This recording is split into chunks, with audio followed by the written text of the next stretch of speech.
السلام ورحمۃ اللہ وبرکاتہ۔ ارے بھائی اتنا تیز کہاں جا رہے؟ نہ سلام نہ کلام، کوئی مہم تو درپیش نہیں؟ یا کہیں کسی کے ولیمہ عقیقے میں تو نہیں جا رہے؟ معاف کیجئے گا، میں اپنی دھن میں جا رہا تھا، ادھر کوئی توجہ ہی نہیں ہوئی، اور ولیمہ تو آپ کا کھایا تھا، بہت دن ہو گئے، اب تو عقیقے کا انتظار ہے، کب تک عقیقہ کھلائیں گے؟ انشاءاللہ جلد ہی ہوگا، دعا فرمائیں۔ اللہ تعالیٰ آپ کو عافیت کے ساتھ نیک صالح اولاد عطا فرمائے۔ بات دراصل یہ ہے کہ آج ہماری محبوب انجمن لجنۃ فیضان القراءۃ والتجوید کا سالانہ اجلاس منعقد ہونے جا رہا ہے، جس میں مسابقۃ القراءۃ کے ساتھ ساتھ چند سعادت مند طلبہ عزیز قراءت ثلاثہ متواترہ کی تکمیل بھی کریں گے انشاءاللہ، جو ہمارے لیے کسی دعوت ولیمہ و عقیقہ سے کم نہیں۔ وہاں شرکت کی غرض سے جا رہا ہوں۔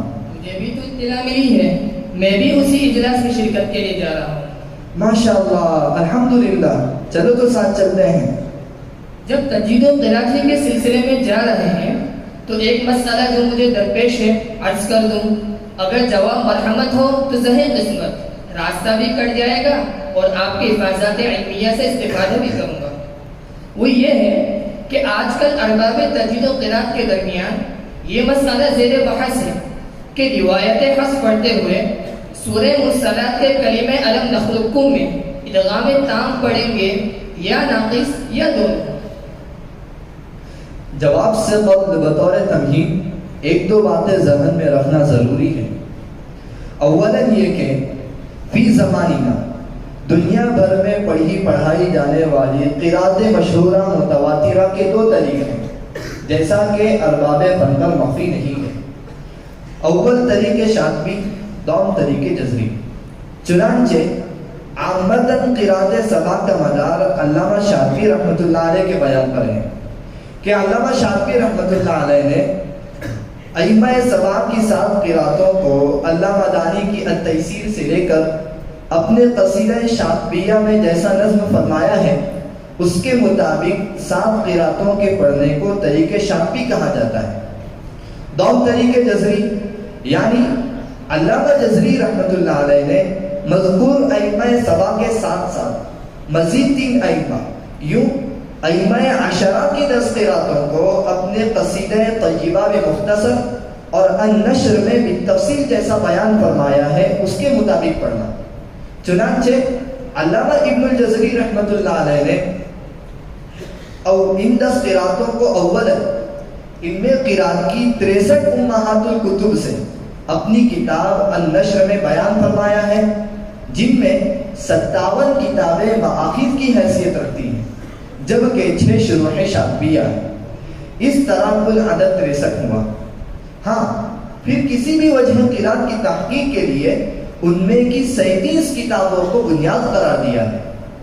ثانیہ یہ کہ مشترکہ طور پر جملہ علوم اسلامیہ کا حال یہ ہے کہ کسی بھی ایک فن کے حاملین اجمالاً 2 طرح کے ہوتے ہیں۔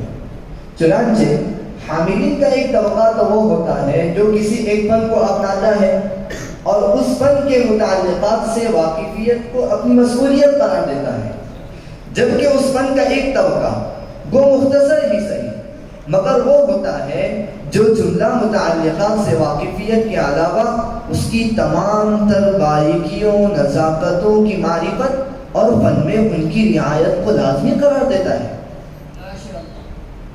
آپ کی تمہیدی گفتگو خوب سمجھ میں آ گئی، یہی بہت معلومات افزا ہے۔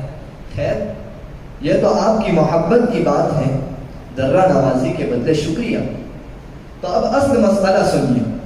دیکھیے، الم نخلقکم سے متعلق بھی یہی ہوا ہے کہ سورہ مرسلات کے کلمہ الم نخلقکم میں قاف و کاف 2 متقاربین حرفوں کے جمع ہونے نیز متعدد ثقالتوں کے تحت ہونے والے ادغام سے متعلق حضرات قراء کرام کا عام بیان تو یہی ہے کہ ادغام تام و ناقص دونوں جائز ہیں۔ چنانچہ صاحب فوائد مکیہ، صاحب خلاصۃ البیان، بلکہ خود علامہ جزری رحمۃ اللہ علیہ نے بھی اپنے منظومے المقدمۃ الجزریہ نیز التمہید میں دونوں وجہوں کو بیان التمہید میں دونوں وجہوں سے متعلق یہ بھی فرمایا کلاہما حسن، یعنی دونوں وجہیں صحیح ہیں۔ البتہ میں نے علامہ دانی رحمۃ اللہ علیہ کی موافقت میں تام کو اپنا معمول بنایا ہے اور اسی کو اختیار کرتا ہوں، نیز یہ قیاس کے بھی موافق ہے۔ نیز علامہ جزری رحمۃ اللہ علیہ نے النشر میں بھی التمہید کی طرح الم نخلقکم میں دونوں وجہوں کا جواز بہت مختصر انداز میں بیان فرما کر ادغام تام کو اولا و راجح قرار دے کر اس کو اپنا اختیار قرار دیا ہے۔ اسی طرح اس وقت کی ایک کتاب فریدۃ الدہر جو واقعی اس میں بامسمہ ہے، اس میں ہے کہ والوجہان جائزان لجمیع القراء الا من له الادغام الکبیر، جبکہ علامہ دانی رحمۃ اللہ علیہ نے اپنی کتاب التیسیر میں بوجہ اختصار اس سے متعلق کوئی وضاحت نہیں فرمائی۔ باقی دانی رحمۃ اللہ علیہ اپنی دوسری اور مفصل کتاب جامع البیان میں فرماتے ہیں اجمعوا على ادغام القاف بالکاف وقلبها كافة خالصة من غير اظهار صوت لها في قوله الم نخلقكم، جس کا حاصل یہ ہے کہ ادغام تام پر اجماع ہے، ادغام ناقص نہیں ہے، لہذا ناقص پڑھنا خلاف اجماع ہے۔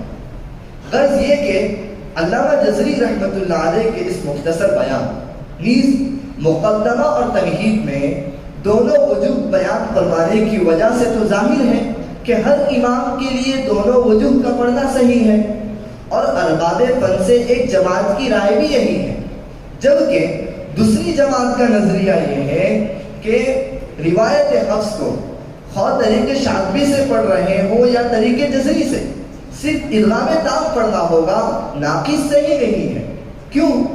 کیونکہ جب دیگر قراتوں کی طرح روایت حفص کو بھی انہی دو طریق اور فن کے انہی دو اماموں کے بیان کے موجب پڑھتے ہیں، اور سارے مواقع اختلاف میں انہی دو حضرات کی تقلید و اتباع کرتے ہیں، تو الم نخلقکم میں بھی اسی کو اختیار کیا جائے گا جو یہ دونوں امام بیان فرمائیں۔ جب علامہ جزری دونوں کا جواز بیان فرما رہے ہیں تو پھر دونوں ہی کا پڑھنا صحیح ہونا چاہیے۔ بھائی واقعی آپ بڑی توجہ سے مسئلہ سن اور سمجھ رہے ہیں، مگر پیمانہ صبر چھلک جاتا ہے۔ فصبر جمیل، وہی بات آگے عرض کرنے جا رہا ہوں جس کی آپ کو جستجو ہے، تو سنیے۔ جہاں تک علامہ شاطبی رحمۃ اللہ علیہ کا مسئلہ ہے تو جیسا کہ ماقبل میں گزرا، آپ الم نخلقکم کے باب میں مطلقاً ثابت ہیں، یعنی نہ تو روایت حفص کے عنوان سے الم نخلقکم کو بیان فرمایا ہے اور نہ ہی غیر حفص کے عنوان سے، اور علامہ جزری رحمۃ اللہ علیہ نے گو التمہید اور مقدمہ میں لا علی التعیین، یعنی کسی بھی امام کی تخصیص و تعیین کے بغیر الم نخلقکم میں تام و ناقص دونوں کو بیان فرمایا ہے، مگر اصحاب تحقیق و تدقیق کہتے ہیں کہ علامہ جزری رحمۃ اللہ علیہ نے اپنی مفصل کتاب النشر میں جملہ قراتوں کو جن 37 مآخذ سے بیان فرمایا ہے، ان میں کلمہ الم نخلقکم میں امام ابو محمد مکی کی الرعایہ اور ابن مہران کی الغایہ سے ادغام ناقص نقل کیا ہے، باقی ان کے ماسوا مآخذ میں ادغام تام ہے۔ اب بطور خاص قابل توجہ امر یہ ہے کہ یہ دونوں کتابیں، یعنی امام ابو محمد مکی کی الرعایہ اور ابن مہران کی الغایہ سے جو ادغام ناقص آیا ہے، یہ دونوں کتابیں روایت حفص کے لیے نہ مآخذ شاطبی سے ہیں نہ مآخذ جزری سے۔ چنانچہ علامہ جزری رحمۃ اللہ علیہ نے جن 37 مآخذ میں سے روایت حفص کو 17 مآخذ سے اخذ کیا ہے، یہ دونوں کتابیں یعنی امام مکی کی الرعایہ اور ابن مہران کی الغایہ ان میں سے نہیں ہے، لہذا بیان علامہ شاطبی و جزری کی اتباع اور روایت حفص کے لیے 17 مآخذ کا التزام بھی اس کا مقتضی ہے کہ بروایت حفص الم نخلقکم میں ناقص نہ پڑھا جائے۔ چنانچہ مصر کے مشہور محقق شیخ علی محمد الضباع اپنی کتاب صریح النص میں بطور تنبیہ فرماتے ہیں ذهب جمهور اهل الاداء الى ادغام القاف بالكاف منه ادغاما محضا وذهب مكي وابن مهران عن حفص وذهب مكي وابن مهران إلى إدغامه فيه مع إبقاء صفة استعلاء القاف، وليس مكي وابن مهران عن حفص من طرقنا، فكل ما ذكره المحررون من التفريع لا داعي إليه. نیز عصر حاضر کے مشائخ علم قرات میں دکتور تمیم زعبی مدنی حفظہ اللہ ورعاہ نے بھی نہایت ہی معقد کلام فرمایا ہے. چنانچہ آپ المقدمۃ الجزریہ میں شعر والخلف بنخلقكم وقع کے تحت تحقیقا لکھتے ہیں وما مشى عليه كثير من شراح الجزرية خاصة من المعاصرين ومؤلف التجويد من جواز الوجهين لحفص فيها من طريق الشاطبية والطيبة لا داعي له على التحقيق، فإنه ليس من جميع طرقه المسندة في النشر في كلمة ألم نخلقكم إلا وجه واحد وهو الإدغام الكامل. اسی طرح دکتور ایمن سویب رشدی دمشقی حفظہ اللہ ورعاہ فرماتے ہیں وہی ای کلمۃ ألم نخلقكم على روایت حفص من طریق الشاطبیۃ والطیبۃ بالإدغام الكامل. اسی طرح 13ویں صدی کے محقق فن جزری صغیر شیخ محمد المتولی رحمۃ اللہ علیہ اپنی معرکۃ الآراء کتاب اور روض النظیر میں اسی کو فرماتے ہیں کہ کلمہ ألم نخلقكم میں بروایت حفص صرف ادغام تام پر اکتفا کیا جائے، کیونکہ ناقص جن دو ایمان سے ہیں وہ روایت حفص کی سند سے نہیں ہے، کیونکہ ناقص جن دو ایمان سے ہیں وہ روایت حفص کی سند سے نہیں ہے.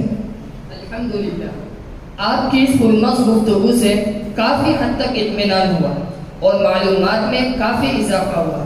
پہلی ہی مرتبہ یہ مسئلہ اس تفصیل سے سننے کو ملا. جزاکم اللہ، بارک اللہ فی علمک و عملک. آمین. بس اتنی گزارش ہے کہ اس پورے کلام کا خلاصہ 2-5 جملے میں بیان فرما دیں تو یاد رکھنے میں سہولت ہوگی. کیوں نہیں، ضرور.